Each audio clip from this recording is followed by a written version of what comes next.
Alright, today will be probably a pretty short video. So that's the furnace we did the other week.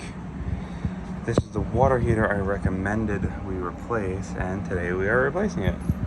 So I got it draining right there. I got that open.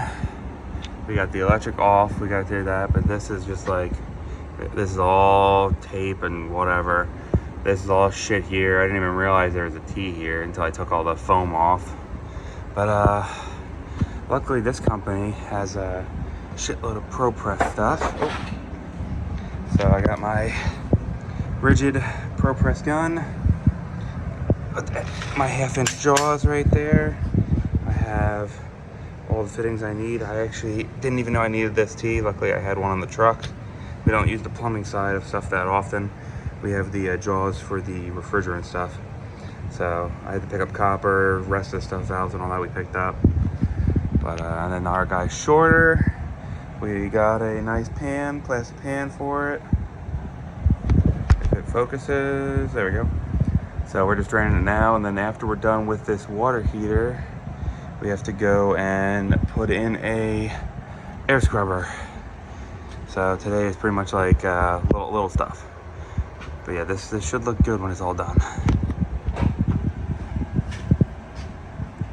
Okay, we have the new one in. We just have to ProPress a couple of the fittings on. But look at that. It's all just silicone and like tar and just shit. And over here, it's like hard concrete silicone. And like this sticky crap. Yeah, that's no good. So we got this guy right here. A lot shorter, so I had to, I redid the T. So now it's actually nice and not covered in shit. Go into the valve here. This side's done already. I already did that. I just fitted this all up. So I just gotta ProPress it now. I'm gonna try and do it with one hand, we'll see. But this is how easy it is. You put it on the clamp, right around the ring right there, and then you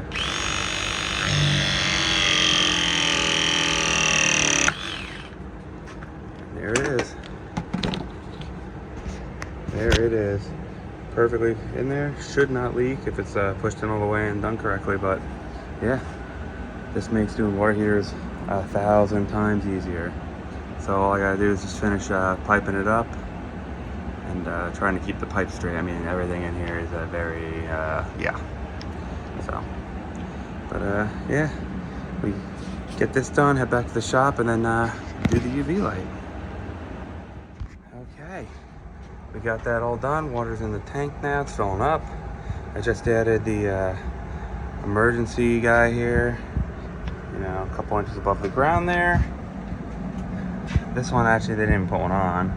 I don't think this area gets inspected, but still, I mean, that wrong place, wrong time, that goes off when you're standing there, you're screwed. Now, this isn't gonna get hooked up because there's no point. There's nowhere to drain it to. The pan is mainly there, so it's not sitting on the concrete getting gross. It's actually got little pads on it, and then it's inside that pan. But yeah, the other guy is gonna do the electrical there. We have to redo this wire. It's too short. It'll just come over and then just come straight down into it. Then we can turn it on and make sure everything's running good. So I just gotta run outside, do a little paperwork, take this piece of junk out, and call it a day for the water heater. It's been a while since I've done a water heater. So, I mean, the one thing that annoys me right now is this. I cut it exactly, but the way it was fitting up, it's like off by a hair, and that annoys me, but it still came out pretty good. So, not too shabby, not too shabby. There it is. All done. Foamed up, nice and pretty. No leaks. Just gotta wait for it to get a little warm, turn it on, test it out. But other than that, everything's going pretty good. So now we're on to the next job. So thanks for watching. Hope you guys enjoyed this little short video of this water heater, and I'll catch you on the next one.